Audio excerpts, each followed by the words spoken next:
வணக்கம் அன்பு நெஞ்சங்களே. வெல்கம் டு இறைவனின் தூதுவன் சேனல். இது இறைவனின் தூதுவனா உங்ககிட்ட பேசுறேன். சமீபத்தில் நடந்த கவின் என்கிற இளைஞரின் கொடூரமான ஆணவக் கொலை ஒட்டுமொத்த தமிழகத்தையே சோகத்தில் ஆழ்த்தியுள்ளது. காதல் செய்ததற்காக மட்டும் ஒருவரை வாழவிடாமல் அவரது உயிரையே பறிப்பது, இது எந்த மதம் இவங்களுக்கு சொல்லிக் கொடுக்கிறது? இது எதோட மரபு?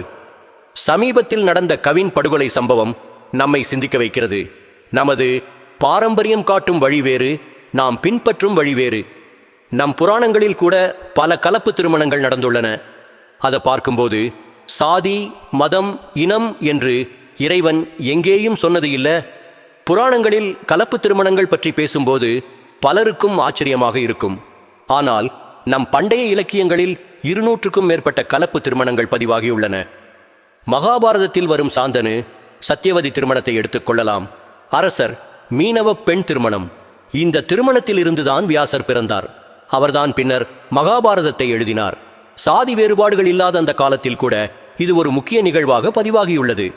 மேலும் முருகன் வள்ளி திருமணமும் குறிப்பிடத்தக்கது. தெய்வமே கலப்பு திருமணம் செய்திருக்கிறது. வள்ளி ஒரு பழங்குடி பெண், ஆனால் முருகப்பெருமான் அவரை தேர்ந்தெடுத்தார். இது காட்டுவது என்னவென்றால், அன்பு என்பது எல்லா எல்லைகளையும் கடக்கும். ஆனால் இன்றைய சமூகம் இதை ஏற்க மறுக்கிறதே. ஏன் இந்த மாற்றம்? இந்த கேள்வி எனக்குள்ளேயும் தோன்றுது.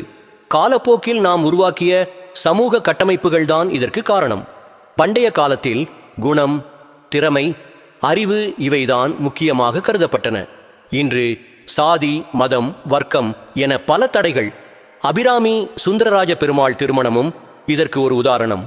ஆமாம், அபிராமியின் பக்தியும் ஞானமும் தான் அவரை உயர்த்தியது. அவர் எழுதிய அபிராமி அந்தாதி இன்றும் சிறந்த பக்தி இலக்கியமாக போற்றப்படுகிறது. இது காட்டுவது என்னவென்றால், தகுதி என்பது பிறப்பால் அல்ல, குணத்தால்.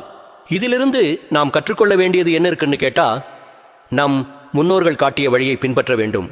அன்பு, கருணை, மனிதநேயம் இவைதான் முக்கியம். சாதி, மத வேறுபாடுகள் மனிதனால் உருவாக்கப்பட்டவை. இறைவன் படைப்பில் இவை இல்லை. நிச்சயமாக இன்றைய இளைஞர்கள் படித்தவர்கள், விழிப்புணர்வு உள்ளவர்கள். அவர்கள் தங்கள் வாழ்க்கை துணையை தேர்ந்தெடுக்கும் உரிமை பெற வேண்டும். அதுதான் நம் பண்டைய மரபும் கூட. இந்த மாற்றம் எப்ப வரும், எப்படி வரும் அப்படின்னு தெரியாது. வருமா வராதான்னு கூட தெரியாது. ஆனால் விழிப்புணர்வு மூலம்தான். நம் குழந்தைகள் நமக்காக அல்ல, அவர்கள் இறைவனுக்காக பிறந்தவர்கள். அவர்களின் தேர்வுகளை மதிக்க வேண்டும். அன்பை விட பெரிய மதம் இல்லை. மாற்றம் என்பது ஒவ்வொருவரிலும் தொடங்க வேண்டும். நம் புராணங்கள் காட்டும் வழியில் நடந்தால் அன்பும் ஒற்றுமையும் நிறைந்த சமுதாயத்தை உருவாக்க முடியும். என் அன்பு நெஞ்சங்களே, இந்த பதிவு புதிய சிந்தனைகளை தந்திருக்கும் என நம்புகிறேன். இந்த பதிவை உங்களோட நண்பர்களுக்கு ஷேர் பண்ணுங்க, அவங்களும் தெரிஞ்சுக்கட்டும்.